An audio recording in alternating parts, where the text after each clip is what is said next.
Bushra be be in کو jail کے بجائے بنی گالا بھیج دیا گیا. کیا یہ کسی ڈیل کا نتیجہ ہے؟ آج کا دن الیکشنز کے حوالے سے ایک بڑا فیصلہ ہونے جا رہا ہے. ایک اور فیصلہ آلریڈی ہو چکا ہے. آرمی چیف کی زیر صدارت کور کمانڈر کانفرنس ہوئی تھی. کسی کو سیاسی سرگرمی کے نام پر تشدد کی اجازت نہیں دی جائے گی. یہ وارننگ جاری کر دی گئی ہے. اڈیالہ جیل کے سپرنٹینڈنٹ جیل انتظامیہ کو فون کال پر دھمکی دی گئی کہ جیل کو بم سے اڑا دیا جائے گا. بشرا بی بی گرفتاری دینے نہیں کیس کے لیے جا رہی تھی. السلام علیکم ناظرین، میں ہوں منصور علی خان. اپنے ڈیجیٹل چینل کے اوپر آپ کو خوش آمدید کہوں گا. ناظرین، اس ویڈیو کے اندر بڑی اہم خبریں آج آپ کے ساتھ ڈسکس کریں گے. خاص طور پہ آج کا دن الیکشنز کے حوالے سے ایک بڑا فیصلہ ہونے جا رہا ہے. اس کی بھی کچھ انسائٹ جو ہیں وہ آپ کے ساتھ شیئر کریں گے کہ آج کیا فیصلہ ہو سکتا ہے. اور ساتھ ہی ساتھ الیکشن سے ریلیٹڈ ایک اور فیصلہ آلریڈی ہو چکا ہے. کچھ اس کے بارے میں بات کریں گے. پاکستان تحریک انصاف، جہاں پہ الیکشنز کی بات ہو رہی ہے، تو پاکستان تحریک انصاف بھی اپنے انٹرا پارٹی الیکشنز اب کروانے جا رہی ہے. اس کے بارے میں بات کرتے ہیں. اور کل رات کی جو ڈیولپمنٹ ہے جس میں بشرا بی بی جو ہیں وہ جیل نہیں بلکہ بنی گالا شفٹ ہو گئی ہیں، اس کے بارے میں بھی بات کرتے ہیں. اسے سب جیل کیوں قرار دیا گیا ہے، ڈیٹیل سے ان تمام خبروں کا جائزہ لیں گے. لیکن اس سے پہلے آپ سے ریکویسٹ کہ چینل کو سبسکرائب ضرور کیجئے. اگر آپ نے ابھی تک سبسکرائب نہیں کیا ہوا، بیل آئیکن کو پریس کیجئے گا. اور اگر آپ کو ویڈیو پسند آئے تو اسے لائک اور شیئر ضرور کیجئے گا. سب سے پہلے جو ایک پریشان کن خبر ہے وہ یہ ہے معیشت کے حوالے سے کہ پیٹرولیم مصنوعات کی قیمتوں میں کل اضافہ کر دیا گیا اور پیٹرول کی قیمت میں 13 روپے 55 پیسے کا اضافہ کر دیا گیا ہے. بڑا جمپ ہے یہ، کوئی چھوٹا جمپ نہیں ہے، بڑا جمپ ہے. ڈیزل کی قیمت میں فی لیٹر 2 روپے 75 پیسے کا اضافہ کیا گیا ہے. اور جبکہ دوسری جانب جنگ میں یہ رپورٹ ہوا ہے کہ وفاقی وزارت خزانہ نے یہ کہا ہے کہ جی ملک میں مہنگائی میں کمی ہو سکتی ہے، پیش گوئی کی جا رہی ہے آگے آنے والے مہینوں کے حوالے سے. تو جنگ نے کہا ہے جی کہ وزارت خزانہ کی رپورٹ یہ کہتی ہے کہ جنوری 2024 میں مہنگائی 27.5 سے 28.5% تک رہنے کا امکان ہے، جبکہ فروری میں مہنگائی مزید کم ہو کے 26.5 سے 27.5% تک جو ہے وہ رہ سکتی ہے. اس سے پہلے تقریباً 40% سے بھی اوپر مہنگائی جو ہے وہ رپورٹ ہو رہی تھی.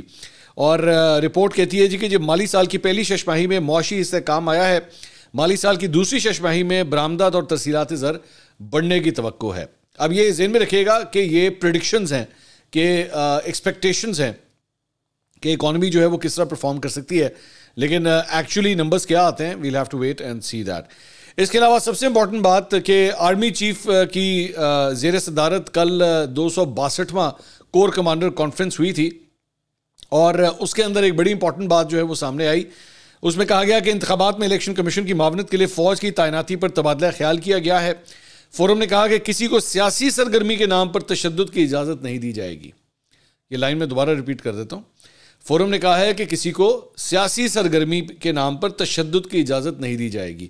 میرے خیال میں کافی کلیئر یہ انڈیکیشن ہے کہ کس طرف اشارہ ہے. اور کنگ کو یہ وارننگ جاری کر دی گئی ہے کہ بھائی ذرا دھیان سے ایسی ویسی حرکت کرنے کی کوشش مت کیجیے گا. انہوں نے کہا کہ جی آزادانہ اور منصفانہ انتخابات کے عمل کو سبوتاژ کرنے کی اجازت نہیں دی جائے گی. فوج آئینی مینڈیٹ اور الیکشن کمیشن کی ہدایات کے مطابق فرائض سر انجام دے گی. فورم نے اتفاق کیا کہ بھارت کا عالمی قوانین کی کھلم کھلا خلاف ورزی اور بھارت کا اصل چہرہ دنیا کے سامنے بے نقاب کیا جائے. پاکستان کی خود مختاری اور علاقائی سالمیت مقدس اور ناقابل تسخیر ہے. ملک کی خود مختاری، قومی عزت اور عوام کی امنگوں پر سمجھوتا نہیں کیا جائے گا. فورم نے اسمگلنگ، ذخیرہ اندوزی، منی لانڈرنگ، بجلی چوری کے خلاف اقدامات، غیر قانونی تارکین وطن، غیر قانونی سرگرمی اور مجرمانہ مافیاز کے خلاف اقدامات کو سراہا. جبکہ فورم نے معیشت اور عوام کی فلاح و بہبود پر مثبت اثرات کو بغیر رکاوٹ جاری رکھنے کی ضرورت پر زور دیا. فورم کو فارمیشنز کی آپریشنل تیاریوں پر بھی بریفنگ دی گئی اور آرمی چیف نے فارمیشنز کمانڈرز کو پیشہ ورانہ مہارت کا معیار برقرار رکھنے، تربیت کے دوران بہترین کارکردگی اور جوانوں کے مورال و بہبود پر زور دیا. تو کور کمانڈرز کا احوال یہ تھا. اچھا جی، اب آ جائیں اس بڑی خبر کے اوپر جو کل رات کو یہ ڈیولپمنٹ ہوئی. اور وہ یہ تھی کہ بلکہ کل شام کو، رات بھی نہیں بلکہ شام کو کہنا چاہیے، اور وہ یہ تھی کہ سابق خاتون اول اور عمران خان صاحب کی اہلیہ بشرا بی بی، جو کل جب یہ فیصلہ آیا تھا کہ عمران خان صاحب کو اور بشرا بی بی کو 14 سال قید کی سزا سنا دی گئی ہے، تو بشرا بی بی جو ہے وہاں پہ تھوڑی دیر کے بعد جو ہے وہ جیل پہنچ گئی. اور وہاں پہ یہی ایکسپیکٹ کیا جا رہا تھا کہ انہیں اب یہاں پہ گرفتار کر کے جو ہے وہ حوالات کے اندر ہی جیل کے اندر ہی رکھا جائے گا. لیکن ہوا یہ کہ کل رات کو ڈیولپمنٹ ہوئی اور بشرا بی بی جو ہیں ان کو جیل کے بجائے بنی گالا بھیج دیا گیا اور بنی گالا کو جو ہے وہ سب جیل کا درجہ دے دیا گیا. اور جیو اور ایکسپریس نے رپورٹ کیا کہ جیل کے ذرائع یہ بتاتے ہیں کہ بشرا بی بی اپنی قید کی سزا بنی گالا میں ہی کاٹیں گی. سپرنٹینڈنٹ اڈیالہ جیل کے درخواست پر بنی گالا رہائش گاہ کو سب جیل قرار دیا گیا. نوٹیفکیشن کے مطابق چیف کمشنر اسلام آباد نے بشرا بی بی کی بنی گالا رہائش گاہ کو سب جیل قرار دیا. نوٹیفکیشن میں کہا گیا کہ خان ہاؤس بنی گالا موڑا نور کو تاحکم ثانی سب جیل قرار دیا جاتا ہے. عمران خان کی بنی گالا رہائش گاہ کے باہر پولیس کی بھاری نفری تعینات کر دی گئی اور ان کی رہائش گاہ کے اندر جیل پولیس کا عملہ تعینات رہے گا. ذرائع کے مطابق اڈیالہ جیل پر مبینہ طور پر ممکنہ دہشت گردی کے خطرے کے پیش نظر بشرا بی بی کو بنی گالا میں قید رکھنے کا فیصلہ کیا گیا ہے. اچھا, اس کے اب 2-4 ایسپیکٹس ہیں ساری چیز کے. ایک تو جب یہ فیصلہ سامنے آیا تو سوشل میڈیا کے اوپر جو ہے ایک نئی بحث نے جنم لیا کہ پاکستان تحریک انصاف سے جڑی خواتین جس میں صنم جاوید شامل ہیں, جس میں سب سے بڑی بات یہ کہ ڈاکٹر یاسمین راشد جو کہ کینسر سروائیور ہیں وہ شامل ہیں, اس کے علاوہ عالیہ حمزہ اور دیگر خواتین جو جیل میں رہیں یا موجود ہیں, بلکہ رہی نہیں موجود ہیں ابھی بھی. آخر ان کا کیا قصور ہے کہ ان کو یہ فیسلٹی کیوں نہیں دی جا رہی کہ وہ بھی اپنے گھروں کو چلی جائیں اور ان کے گھروں کو جو ہے سب جیل قرار دے دیا جائے؟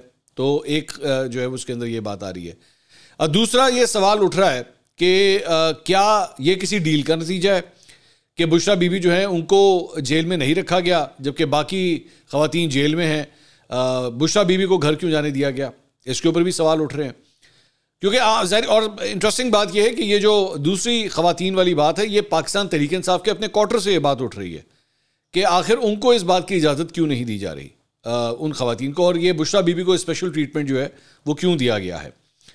اس پہ نصرت جاوید صاحب جو سینئر اینکر پرسن ہے انہوں نے کل رات کو اپنے پروگرام میں صرف اتنا ہلکا سا ایک اشارہ دیا کہ جی بشرا بی بی کی جو ہے وہ جیل جانے سے پہلے ایک ملاقات ہوئی ہے.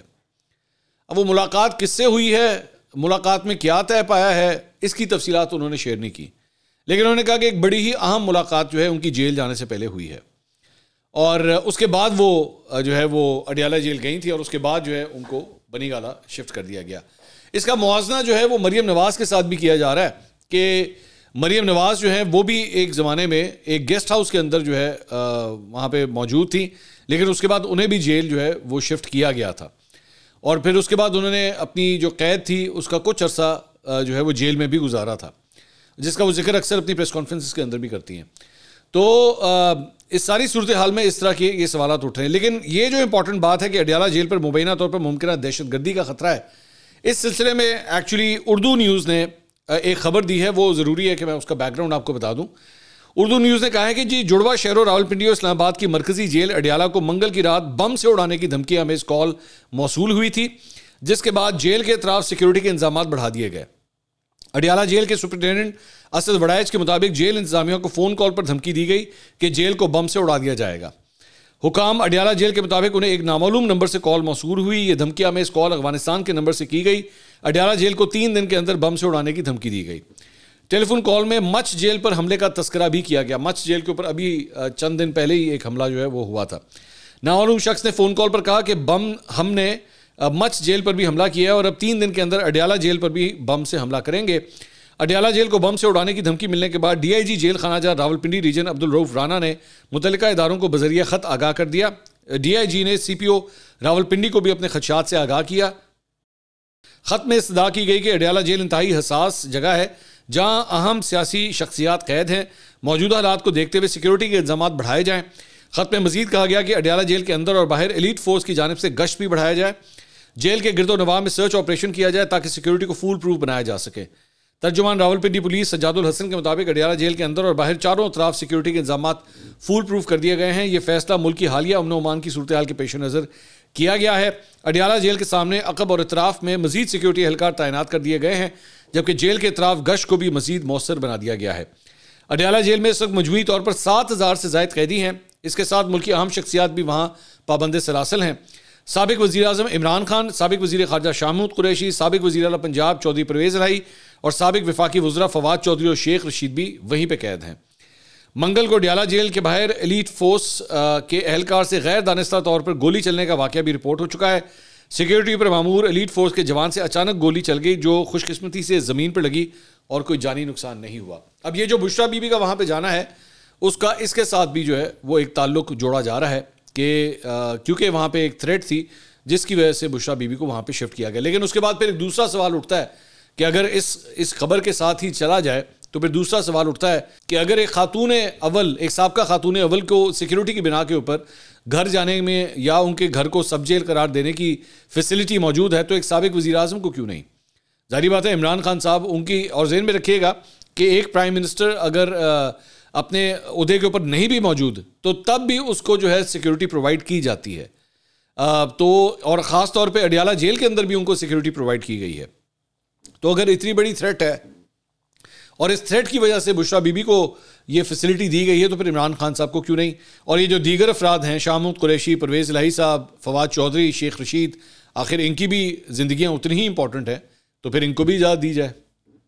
تو بلکہ سوشل میڈیا کے اوپر ایک دو جگہ میں پڑھ رہا تھا، دس از انکنفرمڈ، یہ ذہن میں رکھیے گا، یہ کوئی خبر نہیں ہے، تبصرہ ہے میرے خیال میں، کہ ہو سکتا ہے کہ عمران خان صاحب بھی ان قریب جو ہے وہ بنی گالانہ شفٹ ہو جائے. یہ ابھی کنفرم نہیں ہے. تو ایک اس سلسلے میں یہ خبر ہے. اچھا جی، اس کے علاوہ پاکستان تحریک انصاف نے جناب اب اپنے انٹرا پارٹی الیکشن کروانے کا فیصلہ کر لیا ہے. دنیا نیوز نے ایکچولی کل رات کو یہ رپورٹ کیا کہ اگلے 4 سے 5 دن کے اندر جو ہے وہ یہ الیکشنز کروائے جا سکتے ہیں. پاکستان تحریک انصاف نے اس سلسلے میں اپنی جنرل باڈی کا اجلاس کل بلایا ہوا تھا اور پتہ لگا کہ جناب اسلام آباد میں ان کا جہاں پہ سینٹرل سیکریٹریٹ ہے اسے پولیس نے جو ہے وہ گھیرے میں لے لیا.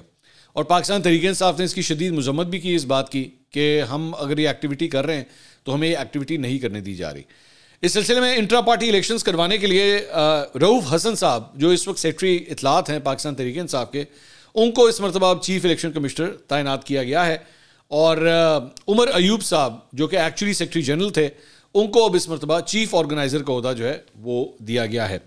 اور 31 جنوری 2024 تک پاکستان تحریک انصاف کی رابطہ ایپ پر رجسٹرڈ ممبرانی الیکشن لڑنے اور ووٹ ڈالنے کے اہل ہوں گے. اور قرارداد کے مطابق پی ٹی آئی کی جانب سے عام انتخابات کے لیے نامزد کردہ امیدوار آزاد نہیں سمجھے جائیں گے بلکہ الیکشن کے بعد بھی پی ٹی آئی کا حصہ تصور ہوں گے. قرارداد میں مزید کہا گیا کہ Imran Khan P T I کے بانی ہیں اور ہمیشہ ہمارے لیڈر رہیں گے.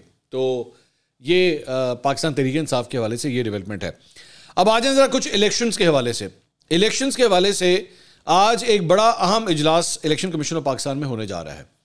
وہ اجلاس 3 بجے منعقد ہوگا اور اس کا جو ایجنڈا ہے وہ بلوچستان اور خیبر پختونخوا کے الیکشنز ہیں. اب اس سلسلے میں کچھ چہمگوئیاں پچھلے 24 گھنٹے میں شروع ہو گئی تھیں کہ کہیں ایسا تو نہیں ہے کہ ان دونوں صوبوں کے اندر الیکشنز جو ہیں وہ مؤخر ہونے جا رہے ہیں یا کوئی اس قسم کی بات ہے. میں نے اس سلسلے میں اب اس کو تھورلی انویسٹیگیٹ کیا ہے اور اپنے کبوتر کی مدد سے آپ کے سامنے یہ خبر رکھ دوں کہ ایسا کوئی پلان نہیں ہے. بلوچستان اور کے پی کے اندر الیکشنز ملتوی نہیں ہو رہے، الیکشنز ہونے جا رہے ہیں. لیکن ایک چیز کی چھوٹی سی تبدیلی کی جا رہی ہے اور وہ یہ ہے کہ الیکشن کمیشن آف پاکستان نے پہلے یہ سوچا ہوا تھا کہ ان کے جو آر اوز ہیں، ڈی آر اوز ہیں، ریٹرننگ آفیسر اور ڈی آر اوز، اس کے علاوہ وہ کینڈیڈیٹس جن کو سیکیورٹی تھریٹس ہیں ان کو وہاں کی مقامی پولیس یا لیویز یا فوج ان کی مدد سے جو ہے وہ سیکیورٹی پرووائڈ کی جائے. اب الیکشن کمیشن آف پاکستان جو ہے وہ آج یہ فیصلہ کرنے جا رہا ہے کہ ایکچولی یہ سیکیورٹی 1 تاریخ سے یعنی آج سے ہی جو ہے وہ پرووائڈ کر دی جائے. آپ نے پیچھے ابھی میں نے آپ کو جب بتایا تھا کہ کور کمانڈر کانفرنس ہوئی ہے تو اس کے اندر یہی کہا گیا تھا کہ جی الیکشن کمیشن کو جو ہے وہ پوری سیکیورٹی پرووائڈ کی جائے گی. تو یہ بیسکلی یہ اجلاس اس لیے منعقد کیا جا رہا ہے خاص طور پہ بلوچستان میں، جس طرح ہم نے دیکھا کہ وہاں پہ پاکستان تحریک انصاف کی ایک ریلی نکل رہی تھی اور وہاں پہ سبی کے اندر اسے نشانہ بنایا گیا.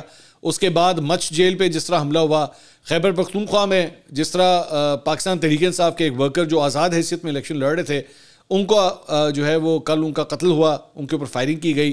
تو اس قسم کے جو سیکیورٹی تھریٹس ہیں اس کی وجہ سے الیکشن کمیشن آف پاکستان جو ہے یہ فیصلہ کرنے جا رہا ہے. اور ایک دوسرا اہم فیصلہ جو آلریڈی کل رات کو ہو چکا ہے، اب وہ بھی میں آپ کو بتا دوں الیکشن کمیشن آف پاکستان کی جانب سے، اس میں یہ فیصلہ ہوا ہے کہ ابھی تک عدلیہ کی جانب سے مختلف کورٹس کے اندر سمبلز کو چینج کرنے کے حوالے سے جو احکامات آئے ہیں وہ آ گئے. ٹھیک ہے، کیونکہ الیکشن کمیشن آف پاکستان کو اس سلسلے میں بہت پرابلم آ رہی ہے میری اطلاعات کے مطابق کہ بیلٹ پیپرز جو ہیں آلریڈی پرنٹنگ کے لیے جا چکے ہیں. اب یہ جب دوبارہ یہ کوئی فیصلہ آتا ہے تو اس کی وجہ سے، کیونکہ ظاہری بات ہے اب آپ اگر کسی کا انتخابی نشان تبدیل کرتے ہیں تو آپ کو وہ بیلٹ پیپر سارے ضائع ہو گئے، آپ کو نئے بیلٹ پیپرز جو ہے وہ چھاپنے پڑتے ہیں. اور جب ہم بیلٹ پیپرز کی بات کر رہے ہیں تو ذہن میں رکھیے گا کہ اگر قومی اسمبلی کا حلقہ ہے تو یا صوبائی اسمبلی کا حلقہ ہے اور اگر کسی قومی اسمبلی کے امیدوار کا بیلٹ وہ جو نشان ہے انتخابی نشان اگر اسے آپ نے تبدیل کرنا ہے تو اب پورے اس حلقے کے اندر لیٹ سے 4 لاکھ 4.5 لاکھ 5 لاکھ ووٹر جتنا بھی ہے ویری کرتا ہے, تو وہ سارا کا سارا کاغذ ضائع ہو گیا اگر وہ آلریڈی پرنٹ ہوا ہے. تو اب آپ اور یہ ذہن میں رکھیے گا کہ وہ تھوڑا سا زیادہ پرنٹ کیا جاتا ہے, ایگزیکٹلی وہ نمبرز نہیں ہوتے, تھوڑے سے زیادہ ہی ہوتے ہیں. تو اب آپ کو وہ سارا کا سارا دوبارہ پرنٹ کرنا پڑے گا. تو الیکشن کمیشن آف پاکستان نے کل یہ فیصلہ کیا ہے کہ آج کے بعد اب اگر عدالت کی جانب سے, کیونکہ اب تو ہفتے سے بھی کم رہ گیا ہے, آج مطلب جو جس طرح جمعرات ہو چکی ہے, تو اب جمعرات سے بھی مطلب ایک ہفتے سے بھی کم وقت رہ گیا ہے اگلے الیکشنز میں. تو اس کے بعد اب اگر عدالت کی جانب سے, کسی بھی عدالت کی جانب سے اب اگر کوئی ایسا فیصلہ آیا کہ جی بیلٹ پیپر کو چینج کر دیا جائے, تو پھر اس حلقے میں الیکشن مؤخر ہو جائیں گے. یہ ذہن میں رکھیے گا, یہ الیکشن کمیشن آف پاکستان نے فیصلہ کیا ہے. اور میرے پاس ایک اور خبر بھی ہے کہ اس مرتبہ 2024 کے الیکشنز کے لیے جو بیلٹ پیپر استعمال ہو رہا ہے, اس کے اندر سے پچھلے الیکشنز کی نسبت ایک معمولی سی تبدیلی کی گئی ہے. اس کا جو پیپر ہے, اس کا جو فارمیٹ بنا ہوا ہے, اس کے اندر ہلکی سی ایک تبدیلی کی گئی ہے. وہ جب ظاہری بات آپ ووٹ ڈالنے جائیں گے تو پھر ہو سکتا ہے آپ کو فرق جو ہے پتہ لگ جائے, لیکن یہ بھی خبر جو ہے مجھے موصول ہوئی ہے. اس کے علاوہ بیرسٹر گوہر علی خان صاحب کل آسمہ شیرازی صاحبہ کے شو میں آئے ہوئے تھے. انہوں نے چند کلمات کہے ہیں, وہ ذرا میں آپ کے ساتھ شیئر کر دوں. انہوں نے کہا جی نیب قوانین کے مطابق 6 ماہ میں ٹرائل کو مکمل کرنا ہوتا ہے, جسے عدالت نے 1 ماہ میں مکمل کر لیا, تو ہمیں جرا کرنے کی اجازت نہیں دی گئی. بشرا بی بی گرفتاری دینے نہیں, کیس کے لیے جا رہی تھی. تو یہ جو ایک خبر میں دیکھ رہا تھا کل دن کے وقت جو ہے پھیلائی جا رہی تھی کہ جی بشرا بی بی گرفتاری دینے کے لیے آ گئیں, پہنچ گئی ہیں وہ, اور وہ گرفتار ہونے کے لیے خود پہنچی ہیں جیل. تو اس کے اندر جو ہے وہ بیرسٹر گوہر صاحب نے یہ کل انٹرویو میں کہا کہ وہ گرفتاری دینے کے لیے نہیں بلکہ وہ کیس کے لیے آ رہی تھی. میرے خیال میں شاید ان کو وہاں پہ جا کے پتہ لگا ہوگا, لیکن فون میں کسی نے بتا ہی دیا ہوگا کہ جناب فیصلہ جو ہے وہ آپ کے خلاف آ گیا ہے, تو وہ اس لیے بھی اڈیالہ جیل پہنچ گئی. اچھا, میں اس میں ایک بات کہنا بھول گیا. یہ پہلے جب گفتگو ہو رہی تھی ان کو بنی گالہ میں شفٹ کرنے کی, اس میں ایک اور ایلیمنٹ بھی ہے. اس میں ایک ایلیمنٹ یہ ہے کہ مریم نواز کو جب اس طرح گرفتار کیا گیا تھا اور انہیں شفٹ کیا گیا تھا, تو اس وقت ایک اعتراض اس بات کے اوپر بھی اٹھا تھا کہ سیاسی نوعیت کے یا سیاستدانوں سے جڑے اس طرح کے جو کیسز ہیں, اس میں خواتین کے ساتھ جو ہے وہ ایسا برتاؤ نہیں ہونا چاہیے, ایسا سخت برتاؤ جو ہے نہیں ہونا چاہیے. اس کا مطلب یہ نہیں ہے کہ صنم جاوید یا عالیہ حمزہ یا ڈاکٹر یاسمین راشد کے ساتھ جو کچھ ہو رہا ہے وہ صحیح ہے, ان کے ساتھ بھی جو ہے وہ تھوڑی سی لیننسی ہونی چاہیے, تو تاکہ رواداری کا ایک جو عنصر ہے وہ موجود رہے. تو اگر یہ اس بنیاد کے اوپر بھی کیا گیا ہے تو چلیں, سم تھنگ از گڈ اگر اس بنیاد پہ بھی, لیکن پھر دوبارہ ان خواتین کی بھی حق تلفی نہیں ہونی چاہیے جو آلریڈی جیلوں کے اندر موجود ہیں. یہ بھی ذہن میں رکھیے گا. اس کے علاوہ جناب عام انتخابات کے انعقاد کے سلسلے میں 6 سے 9 فروری تک پنجاب بھر کے تمام تعلیمی ادارے بند رکھنے کی منظوری دے دی گئی ہے. نگراں وزیر اعلیٰ پنجاب محسن نقوی نے ایک ٹویٹ کیا اور انہوں نے کہا کہ عام انتخابات کے سلسلے میں صوبائی کابینہ نے 6 سے 9 فروری تک تمام سرکاری اور نجی سکولز, کالجز اور یونیورسٹیز بند رکھنے کی منظوری دی ہے. عام انتخابات کے تناظر میں تعلیمی اداروں میں چھٹیاں دے دی گئی ہیں اور اسکولوں میں صبح 9:30 بجے تک, ٹائمنگ 3 فروری تک لاگو ہوں گی. اچھا, یہ جب سے یہ کل رات سے خبر آئی ہے, میرے جتنے جاننے والے ہیں جو دوسرے صوبوں میں رہتے ہیں, انہوں نے فون کر کے واٹس ایپ میسیجز کر کے میرا دماغ کھا لیا کہ بھائی جان سندھ میں, بلوچستان میں, کے پی میں, ان کے اسکولوں میں بھی چھٹیاں ہو رہی ہیں کہ نہیں ہو رہی. تو بچوں, پیارے بچوں, مجھے اب تک کوئی اطلاع نہیں ہے اس سلسلے میں. یہ فیسلٹی ابھی تک صرف پنجاب کے اسکولوں کے لیے ہے. آپ انتظار فرمائیے, آپ کے اپنے صوبوں کی جو نگراں حکومتیں ہیں, کیونکہ تعلیم اور صحت کا شعبہ صوبائی سبجیکٹ ہے, تو یہ انہوں نے فیصلہ کرنا ہے. ٹھیک ہے, میرے کہنے نال تانوں چھٹیاں نہیں لب جانیاں, انتظار فرمائیے. ٹھیک ہے, انتظار فرمائیے. اچھا جی, اس کے علاوہ پاکستان پیپلز پارٹی کا کل مالاکنڈ میں جلسہ ہوا. بلاول بھٹو نے NA9 مالاکنڈ کے علاقے ظفر پاک بٹخیلہ میں جلسے سے خطاب کیا. اس جلسے کا انعقاد جو ہے وہ سید احمد علی شاہ نے کرایا تھا, جو اس حلقے سے قومی اسمبلی کی سیٹ کے امیدوار بھی ہیں. جلسے کے لیے 1000 کے قریب کرسیاں لگائی گئی تھی. جلسے میں 5 سے 6000 افراد نے شرکت کی. پیپلز پارٹی کا KP میں جلسے کے اعتبار سے یہ جلسہ کامیاب یا ناکام نہیں کہا جا سکتا, ایک ایوریج جلسہ کہا جا سکتا ہے. اس حلقے سے پیپلز پارٹی کے امیدوار سید احمد علی شاہ کا مقابلہ جمعیت علماء اسلام فے کے امیدوار مفتی کفایت اللہ, ANP کے اعجاز علی خان, جماعت اسلامی کے مولانا جمیل الدین, مسلم نون کے سجاد احمد اور آزاد امیدوار جنید اکبر سے ہے, جنہیں PTI کی حمایت بھی حاصل ہے. تو جنید اکبر یہاں پہ مضبوط امیدوار کنسیڈر کیے جا رہے ہیں. انہوں نے بلاول بھٹو کو اس حلقے سے 37,000 ووٹ سے ہرایا تھا. اب دیکھتے ہیں کہ آنے والے الیکشنز کے اندر جو ہے وہ کیا رزلٹ رہتا ہے. اگلی ویڈیو میں آپ سے دوبارہ ملاقات ہوگی. اللہ حافظ.